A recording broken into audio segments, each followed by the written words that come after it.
Every time I hear the Republican open their mouth, I just want to cry. Especially if you have children. And I have 2 children. This Republican in Arkansas, his name is, he's a candidate for Arkansas legislature, Charlie Farquhar, or Fuck Up? I don't know what his name is. It's might as well be Fuck Up. He says children who don't demonstrate a respect for parents should be put to death. Really? Put to death. But then he goes on to say, oh, well, it's not a way for parents to have a blanket authority to kill their children.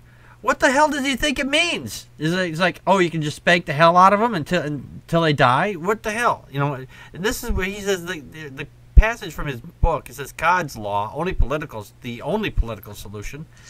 This is why we have the separated church and state, folks.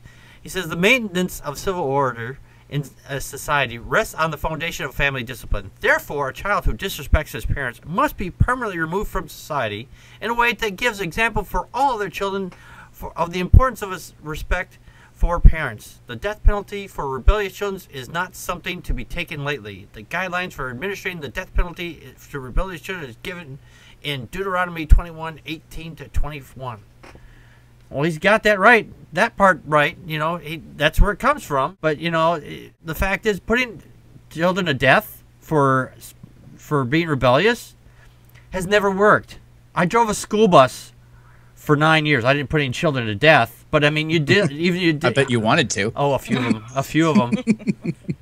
A few of them. But, no. You'll never drive a school bus again. No, never again. No, but a few of them that even no matter how much you discipline them, it never solved the problem. Putting someone to death over a discipline problem is a permanent solution to a temporary problem. It doesn't make any sense. Crystal, your thoughts? What can I say about this? There's kook jobs everywhere, whether you're religious or not, and he's a nut. Yes. There's not anything else I can say. Read some further passages that they've put in there, and this guy is just way off the wall crazy.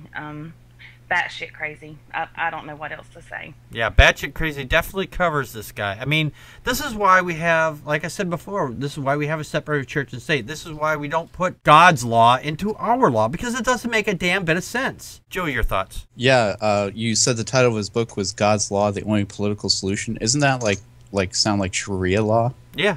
These same people are like, we got to prevent Sharia law, but we need the Bible in our law, you know? Yeah. So I went and looked up that passage in Deuteronomy that you quoted.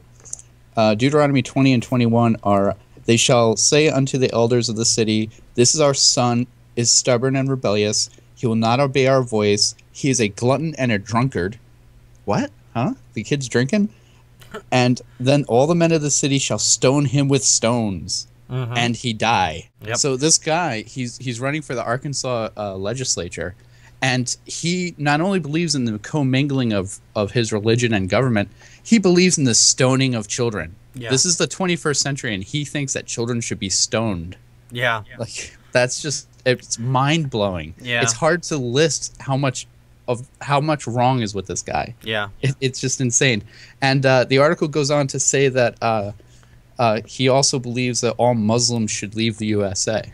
I wonder why. Maybe it's because he's afraid of Sharia law? Yeah. Maybe.